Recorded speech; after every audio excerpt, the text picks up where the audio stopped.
Good evening, and welcome to our fourth edition of Sunday Happy Hour, brought to you by the Rye Historical Society. My name is Kelly Lewis, and I've been a long-time Rye resident, having grown up here and moved back. Today is April 26, 2020, and here in New Hampshire, we are about a month into hopefully back. In the meantime, we are bringing you virtual historical entertainment, so I hope you have your favorite beverage. I have a sidecar here.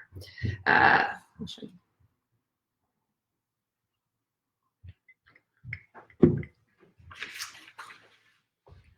Seems like this drink, the sidecar, fits the season between winter and spring, particularly given the weather forecast for cold rain and perhaps a wintry mix in the next 24 hours. Our poor flowers and bees, they must be so confused. So today I'll be reading about the Isles of Shoals from Chapter 8 from the 1905 Parsons History of Rye. If you'd like a copy, we sell them in our museum gift shop, now online. The Isles of Shoals are a beautiful and fascinating place. I hope you've had a chance to go there. They're split between Rye and Kittery, Maine, about 7 miles offshore. They're home to the Shoals Marine Research Laboratory on Appledore Island, the Oceanic Hotel, and the White Island Lighthouse. Of course, they're also famous for the brutal Smutty Nose murders of 1873. So let's dig in. Chapter 8, the Isles of Shoals. By an act of the legislature approved July 20th, 1876, the town of Gosport was annexed to Rye. The territory of Gosport consisted of all that portion of the Isles of Shoals group situated within the boundaries of the state of New Hampshire. Its transfer to Rye was not asked by this town, nor by the inhabitants of Gosport. The transfer added but little to the taxable valuation of Rye, and nothing at all to its voting list or population.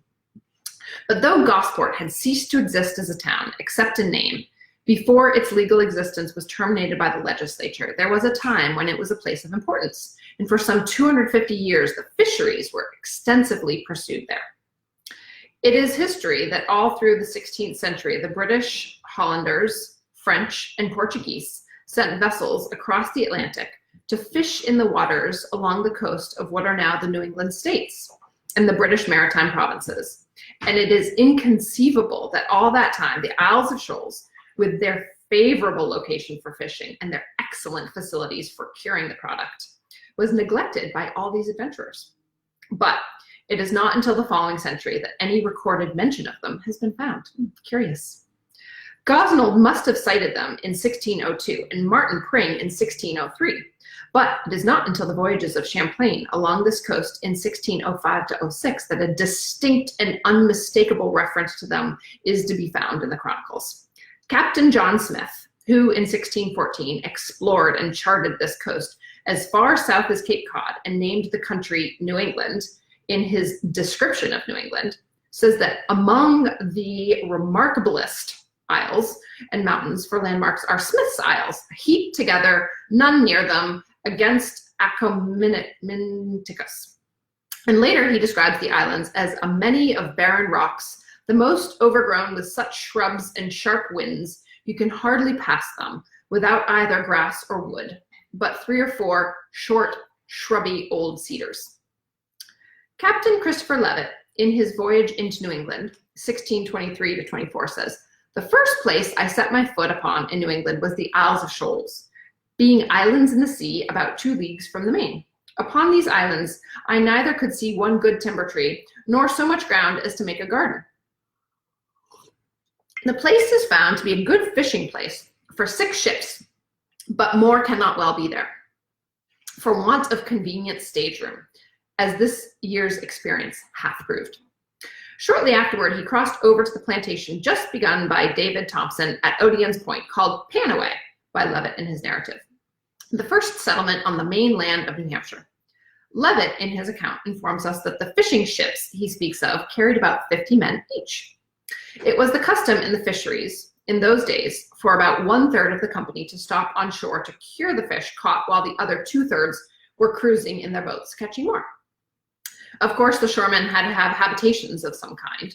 So Levitt's story makes it apparent that at the time, David Thompson and his handful of companions were building the first permanent white man's dwelling in New Hampshire at Odion's Point. The Isles of Shoals had a population of about 600, of whom about 200 lived on shore. But the men of the shoals were not there with any idea of permanently remaining. They were not settlers, but fishermen. And it is not probable that the large party there at the time of Leavitt's visit and of Thompson's settlement of New Hampshire was the first one to so utilize the islands, although it was the first one to secure mention in the chronicles of the time. After the time of Leavitt's visit, the islands rapidly advanced in importance as a business and commercial center. The extensive fishing operations continued, and in addition, as other settlements were made along the coast, a large magazine or storehouse was established there, and the island became a receiving depot for the fish and furs from other localities, for shipment to England, and for the reception of goods for bartering with the Indians, clothing, rum, gunpowder, and other necessities of pioneer life, for distribution to the other settlements. So valuable had the islands become at the time that Mason and Gorges made their final division of territory in 1635, Mason taking New Hampshire and Gorges taking Maine, that neither cared to surrender his entire interest in them to the other, and the group was divided between them precisely on the line of division that exists today. Gorges taking the northerly half to the province of Maine, and Mason annexing the southerly half to the province of strange of barren rocks between two states, a matter which has puzzled a great many people to the account for. After the dissolution of the Laconia Company and the separation of Mason and Gorges, the shoals continued to prosper. Many persons settled there, many dwellings were built, and the resident population ran up to about 600 souls. They had a meeting house on Hog Island, a courthouse on Haley's Island, and a seminary of such repute that even gentlemen from some of the towns on the seacoast sent their sons here for literary instruction. The source for that is Williamson's History of Maine. The meeting house is said to have been of brick. The dwellings of the more substantial residents were comfortable and of good size, the furniture as ample as then known in New England. An ordinary or tavern was kept on Smutty Nose, a bowling alley on Hog Island, and alehouses abounded. The estates of the leading for the first 50 years, the population of the islands was located mostly on the northerly or Gorges population, although Star Island had a few inhabitants. On the southerly slope of Hog Island, now Appledore, was a considerable village, and the traces of cellar and garden walls, to the number of 70 or 80, can still be made out there. On Smutty Nose were the dwellings and holdings of the most prominent and wealthy residents. Why the Mason portion of the islands should have attracted so few settlers during this period is not explained. In 1652, the islands came under the domination of the Massachusetts Bay Colony, and the following year, about 20 of the principal inhabitants petitioned the Massachusetts General Court for the erection of the islands into a township. The General Court granted the islanders liberty to determine all civil actions where either or both party are inhabitants to the amount of 10 pounds, but refused to create the island township asked for. In 1659, a general petition of all the inhabitants for the creation of a township was addressed to the Massachusetts authorities, but again a refusal was returned. But 2 years later, in 1661, the petition was renewed, with the result that the General Court decided, May 22nd, 1661, that for the better settling of order in the Isles of Shoals, it is ordered by this court that henceforward the whole islands appertaining thereunto, which do lie partly in the county of York, and the other party in the jurisdiction of Dover and Portsmouth, shall be reputed and hereby allowed to be a township called Appledore, and shall have equal power to regulate their town affairs as other towns of this jurisdiction have. Well, that is great news. While the whole group was now one town for regulating their town affairs, the old division for county and provincial purposes continued until 1672, when, in compliance with the petition, it was ordered that the whole group be adjoined unto the same county, unto which Star Island belongs. In other words, to the county of Dover and Portsmouth, in the province of New Hampshire. Thus was obliterated temporarily the old division line of Mason and Gorges. In 1679, the connection between New Hampshire and Massachusetts Bay was terminated by the erection of New Hampshire into a royal province under the presidency of John Cutt, whose commission, however, did not mention the Isles of Shoals. In the commission issued to Lieutenant Governor Cranfield in 1682, it was held by construction that the southerly half of the islands was included, though not expressly mentioned. And in subsequent royal commissions, the southerly half was embraced by name. The original division of the group was now restored. The northerly half returned to Maine, and the southerly half laid off once more to New Hampshire, and the township of Appledore was dissolved. The boundary line between the two portions, as subsequently confirmed by the commissioners of the two provinces in 1737 and reaffirmed in 1820 by convention between New Hampshire and Maine, runs through the middle of the harbor between the islands to the sea on the southerly side. About 1680, there was a remarkable migration of the inhabitants of the northerly islands of the group to Star Island, which up to that time had had but few settlers, no less than 40 families, according to tradition, crossed over from Hog Island to Star at one time, and in the course of a few years, nearly the entire population of the group was settled on Star. That Star Island was considered by the islanders as being more secure from Indian attacks than Hog or Smutty Nose has been suggested as a possible reason for this general change of location, but it is hardly a satisfactory one, for the advantage of Star Island in that respect is not apparent. The real reason for the sudden and wholesale migration of the inhabitants of the northerly islands to Star Island is as obscure as the reason for the previous avoidance of that island.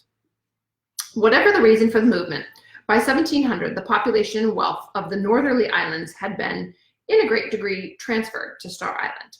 And 10 or 15 years later, in a petition of the inhabitants of Kittery for a remission of taxes, it was stated that there were seldom at the Isles of Shoals, the north half thereof, more than 10 or 15 persons, and they were all poor. Had about 3 or 4 small boats for fishing, and they never paid half the rates and taxes that was added to the town of Kittery upon the account of their being annexed to it. And besides that, as soon as they joined to Kittery, several poor families came from thence to the town for support, which cost the town more money than all the rates and taxes that ever the Isles of Shoals paid to Kittery, exclusive of the charges since their being so annexed. For several years past, the Isles of Shoals has paid no taxes at all, though the town was taxed for them every year. But in the meantime, Star Island had so prospered that in 1715, by act of the Provincial Assembly of New Hampshire, it was created a town by the name of Gosport. And in 1720, of every 1,000 pounds was assessed upon Gosport, a proportion which was maintained with but slight variations for many years. In 1767, the number of residents of Gosport was 284, of whom 4 were slaves. In 1745, on the breaking out of the French and Indian War, a small fort was built on a slight eminence near the westerly point of Star Island and mounted with 9 4-pounders. This fort was dismantled at the outbreak of the Revolutionary War and the guns removed to the mainland. And as it was found that these islands afforded sustenance and recruits to the enemy, the inhabitants were ordered to quit the islands and the greater part of them dispersed into the seaport towns along the coast. The exodus being so general that, according to Belknap, only 44 persons were remaining on the islands at the end of 1775. At the close of the war, some of the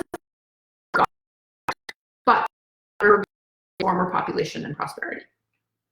In 1790, Belknap informs us the population had increased to 93, and in 1800, according to the Gosport town records, the number was 112. Although another authority gives the number as 120.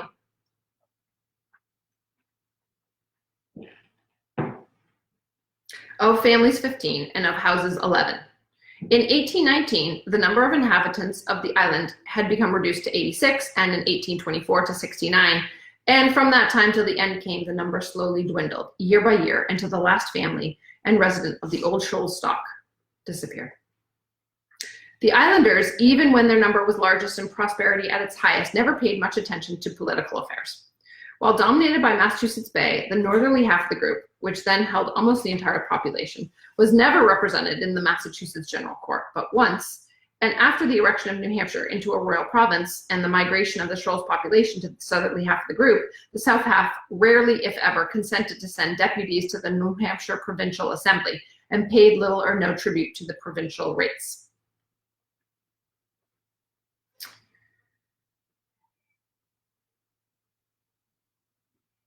I'm going to skip ahead just a bit.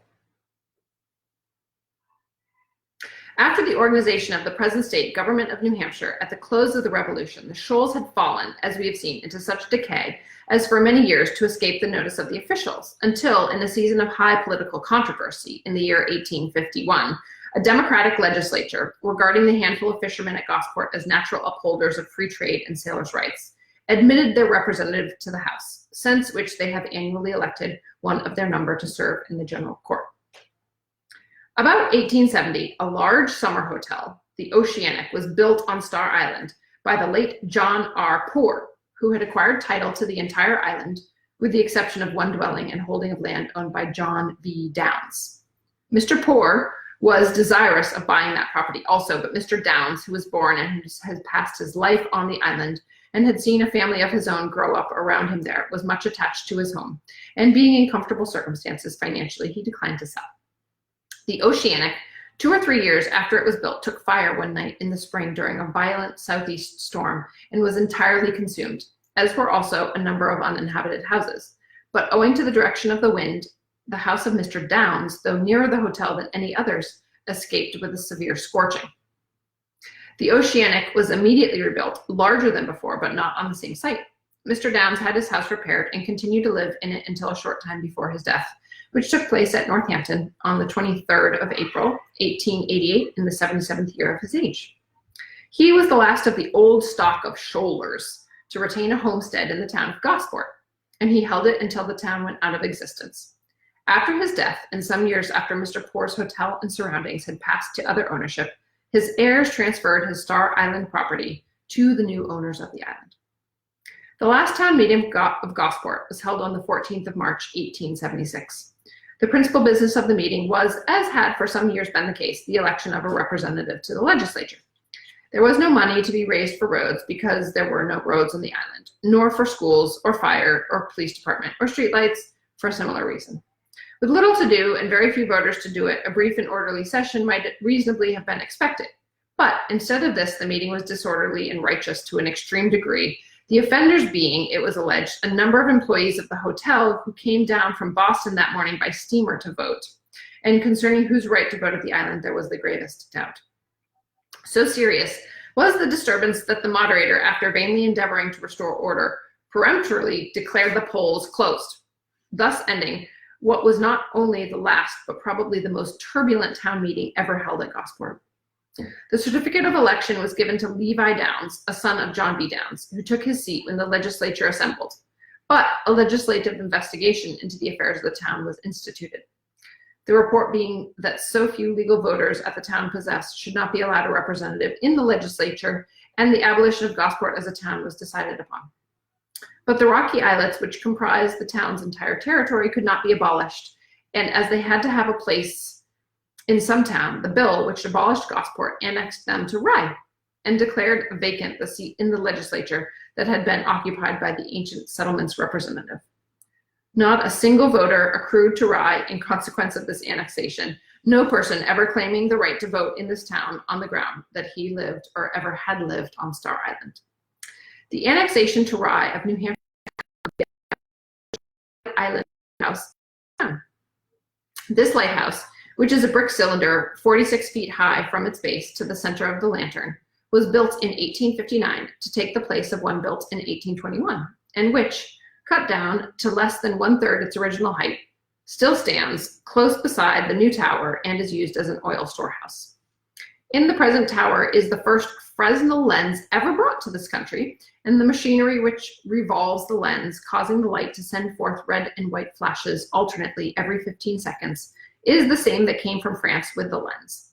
The focal plane of the light is 82 feet above mean high water, and the gallery at the base of the lantern 78 feet, notwithstanding which kelp has been thrown upon the gallery by seas and very heavy storms.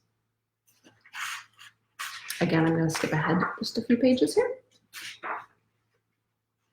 The next few pages are church minister, and I'd like to read the closing paragraph. The close of Mr. Hughes' pastoral service, which happened in 1869, ended for all time the regular ministrations of the gospel at the Isles of Shoals. begun on Hog Island by Episcopal clergymen more than 2 centuries before. Since his retirement, divine service has occasionally been held in the old church on Sundays, in summer by clergymen of various denominations passing a season at one or the other of the island hotels, and it has always been an object of interest to summer visitors.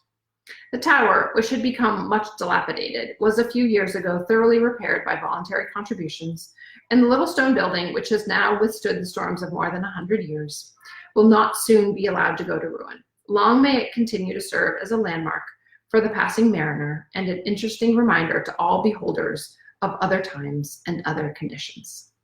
So with that, I say good night, have a good evening, and hope to see you at the museum soon.